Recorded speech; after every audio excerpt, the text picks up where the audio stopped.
Сәлем достар. Бүгін біз сіздермен бірге керемет ойын ойнайтын боламыз. Сұрақ жауап. Кім дұрыс табады, соған біз осындай керемет тәжді сыйлыққа тартатын боламыз. Бұл білім үшін кім дұрыс тапса, соған корона Сыйлыққа беріледі, бас орынға, Иә. Так, бізде осылай ерекше жеміс-жидектер, соның қайда өсетінін біз сіздермен бірге анықтайтын боламыз. Бірінші ол бізде ананас. Гүлсезім, ананас қайда піседі деп ойлайсың? жерде. Мен ананасты ағашта өседі деп ойлаймын. Дұрыс жауабы. Гүлсезім дұрыс тапты. Бір ұпай Гүлсезімге. Екінші бізде мандарин. Мандаринді мен ағашта өседі деп ойлаймын. Мен жерде. Жерде өседі деп ойлайсың, иә? Дұрыс жауабы. Мен дұрыс таптым. Енді бізде келесі киви. Кивиді мен жерде өседі деп ойлаймын. Сен ше? Тауда. Ағашта ма? Иә. Дұрыс жауабын көрейік.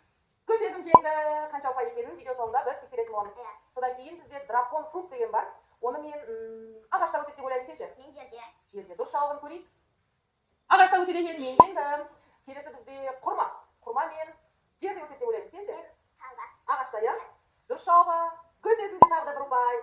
Енді бізде келесі бізде апельсин. Апельсинді мен жерде өседі деп ойлаймын. Сен ше? Мен тауда. Дұрыс жауабы. Ағашта өседі екен. Сенікі дұрыс. Келесінде бізде голубика. Ағашта шие сияқты болып өседі деп ойлаймын. Сен ше? Ал мен жерде. Дұрыс жауабы.